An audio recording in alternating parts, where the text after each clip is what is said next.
Hello' student, ইয়াৰ আগৰ ভিডিঅ'ত আমি আলোচনা কৰিছিলোঁ সংহতিৰ উপসংহতিৰ বিষয়ে। উপসংহতি কেনেকৈ ওলায়, ঘাত সংহতি কেনেকৈ ওলায়, সেই বিষয়ে আমি আলোচনা কৰিছিলোঁ। ঘাত সংহতি কি হয়, আজি আমি আলোচনা কৰিম অনুশীলনী 1.3। 1.3 প্ৰথম কুৱেশ্যনটোৱে দিয়া আছে যে কোনবিলাক ইয়াৰ উপসংহতি হয় আৰু কোনবিলাক নহয় সেইটো উলিয়াব লাগে। চ' নাম্বাৰ 1 দিয়া আছে 2, 3, 4 2, 3, 4 1, 2, 3, 4, 5 6 1, 2, 3, 4, 5 এটা সংহতি এটা সংহতি। আমাৰ উপসংহতি হ'বলৈ কি আছিল, এৰ প্ৰতিটো মূল্য বিত থাকিব লাগিব, তেতিয়াহে এ বিৰ উপসংহতি হ'ব। এৰ প্ৰতিটো মূল্য বিত থাকিব লাগিব। তো ইয়াতে 2, 3, 4 আছে। তো 2, 3, 4 ইয়াতে আছে কি নাই, 2, 3, 4 আছে, তেনে এই সংহতিটোৰ প্ৰতিটো মূল্য ইয়াত আছে, তেতিয়াহ'লে এইটো কি হ'ব, উপসংহতি হ'ব। এইটো উপসংহতি হয়। নেক্সট এ বি চি, আৰু ইয়াতে আছে বি চি ডি। ইয়াতে বি আছে, চি আছে, কিন্তু ইয়াতে এ আছে, ইয়াতে ডি আছে, মানে এই সংহতিটোৰ প্ৰতিটো মূল্য ইয়াতে নাই, তেতিয়াহ'লে এই উপসংহতি নহয়, এইটো বস্তু নহয়। তাৰপিছত দিয়া আছে এক্স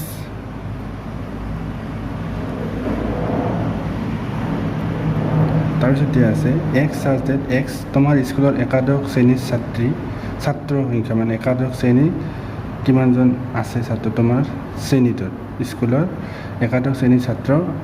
আৰু লগতে কি দিয়া আছে, এই দুটা সংহতি দিয়া আছে, আৰু ইয়াতে দিয়া আছে এক্স চাৰ্জ ডেট এক্স তোমাৰ স্কুলৰ ছাত্ৰ। তো একাদশ শ্ৰেণীৰ ছাত্ৰ আৰু তোমাৰ স্কুলৰ ছাত্ৰ, এইটো হৈছে এই একাদশ শ্ৰেণীৰ ছাত্ৰ যিমান ছাত্ৰ আছে সেই স্কুলৰে ছাত্ৰ হয়, মানে সেই তাৰ স্কুলৰে অংশ, তেতিয়াহ'লে কি হ'ব, এই ছাবছেট হ'ব। এইটো হয়, কাৰণ একাদশ শ্ৰেণীৰ ছাত্ৰ সেইখন স্কুলৰে ছাত্ৰ হয়, মানে ইয়াৰ প্ৰতিটো ছাত্ৰ সেই স্কুলত সোমাই থাকিল, তো এই কি হ'ব, উপসংহতি হ'ব। নেক্সট কি দিয়া আছে এক্স চাৰ্জ ডেট এক্স সমতলত থকা এটা বৃত্ত, এক্স সমতলত থকা এটা বৃত্ত, এনেকুৱা এটা বৃত্ত। তাৰপিছত আৰু এটা সংহতি দিয়া আছে এক্স চাৰ্জ ডেট এক্স একে সমতলত থকা একক ব্যাসাৰ্ধৰ এটা বৃত্ত। এতিয়া কুৱেশ্যনটো হৈছে এইটো উপসংহতি হ'বনে নহয়। তো এক্স সমতলত থকা এটা বৃত্ত, মানে ইয়াতে একক ব্যাসাৰ্ধ হৈছে আমাৰ এইটো কেন্দ্ৰৰ পৰা এইটোলৈ ব্যাসাৰ্ধ বুলি কয়। তো ইয়াতে আমাৰ একক ব্যাসাৰ্ধও থাকিব পাৰে, এইটো একক ব্যাসাৰ্ধ দিয়া আছে, এতিয়া 2 ব্যাসাৰ্ধও থাকিব পাৰে, 2 একক ব্যাসাৰ্ধও থাকিব পাৰে,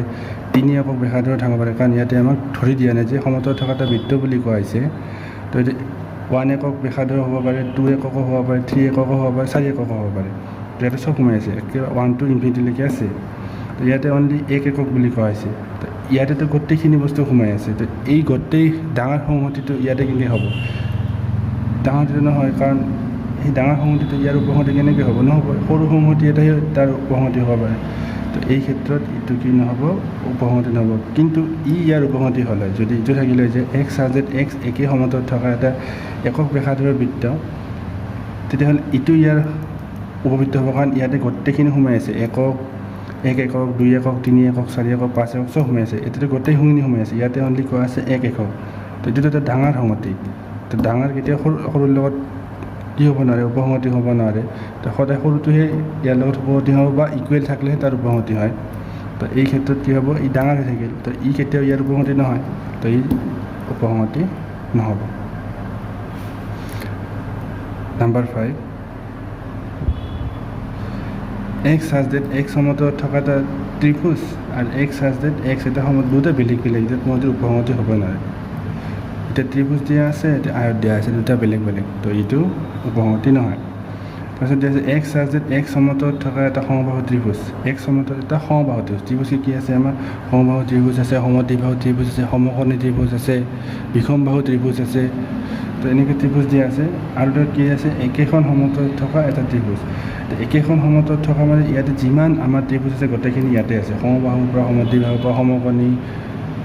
তো যি ত্ৰিভুজ আছে চব ইয়াতে সোমাই আছে। তো ইয়াতে খালি এটাহে বুলি কৈছে সমবাহু ত্ৰিভুজ, এই সমবাহু ত্ৰিভুজ ইয়াৰ ভিতৰত সোমাই যাব, তো এই উপসংহতি হ'ব, এইটো হয়। নেক্সট দিয়া আছে এক্স এটা যুগ্ম স্বাভাৱিক সংখ্যা। যুগ্ম স্বাভাৱিক সংখ্যা মানে 2, 4, 6, 8 সেইবিলাক যুগ্ম স্বাভাৱিক সংখ্যা ডট ডট ডট। আৰু এক্স এটা অখণ্ড সংখ্যা, অখণ্ড সংখ্যা মানে 1, 2, এতিয়া অখণ্ড সংখ্যা ধনাত্মকো আছে ঋণাত্মকো আছে। একে ঋণাত্মকৰ পৰা যদি আৰম্ভ কৰোঁ প্লাছ ধনাত্মকলৈকে যাব, মানে মাইনাছ ইনফিনিটি প্লাছ ইনফিনিটি খণ্ড সংখ্যা ধনাত্মক আৰু ঋণাত্মক দুয়োটা আছে যদি মই ইয়াতে অকল ধনাত্মক কেইটাই লওঁ তেতিয়াহ'লে 1 2 3 4 5 6 এনেকৈ যাব তেতিয়া এই 2 4 6 ইয়াতেতো সোমাই যাব ইয়াৰ প্ৰতিটো মূল্য ইয়াত থাকিব তেতিয়াহ'লে ই কি হ'ব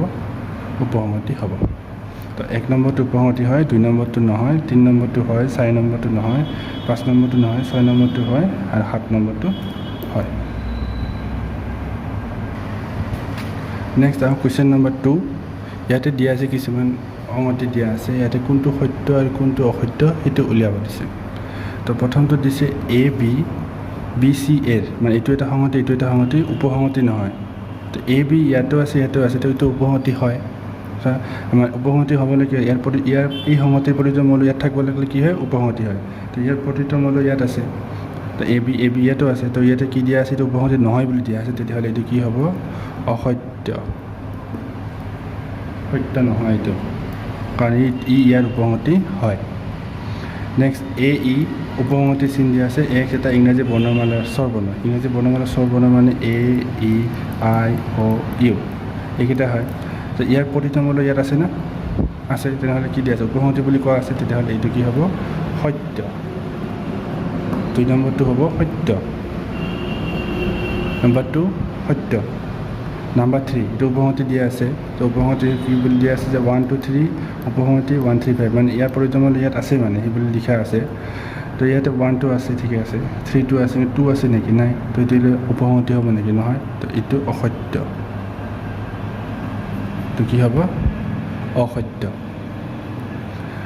নাম্বাৰ 4 নাম্বাৰ 4টো কি দিয়া আছে এ সাবসেট এ বি চি মানে এই আছে না এই ইয়াতেও আছে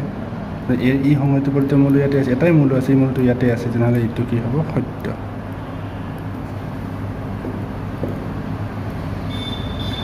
number 5 A does not belongs to A B C এইটো কেতিয়াও নহয়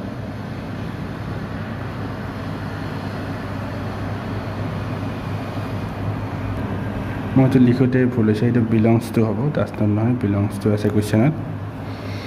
তো ইয়াতে দি আছে এই সংহতি belongs to A B C এই সংহতি belongs to A B C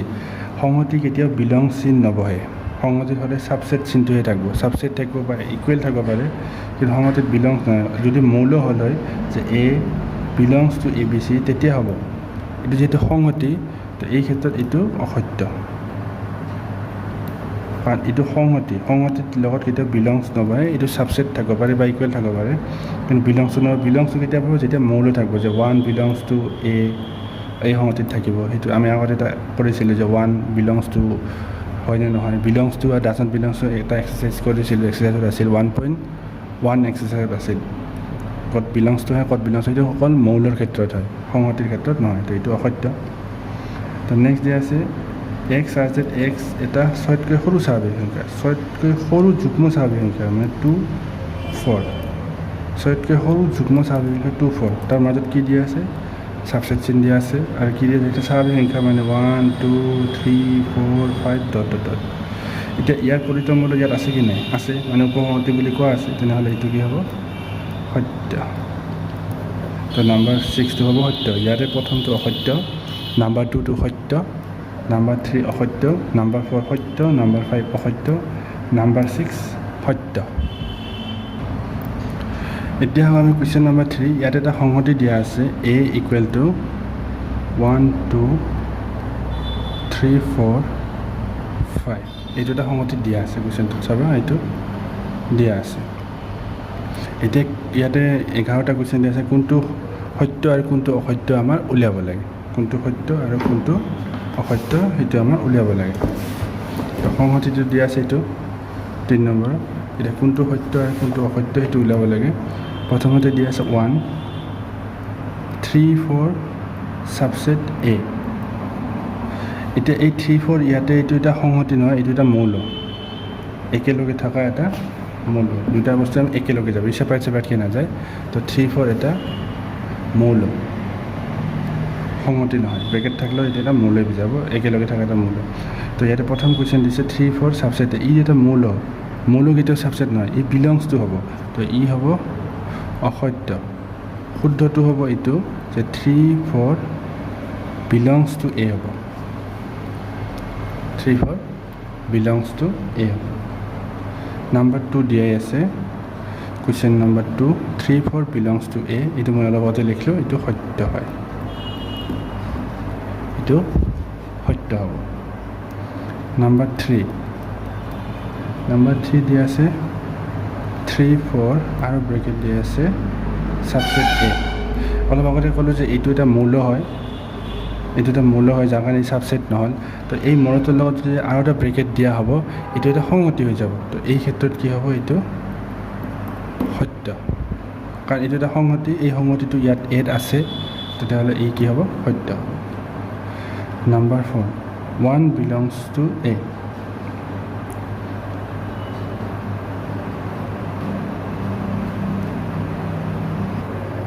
next আছে 1 বিলংছ টু এ তো 1 মৌলটো এড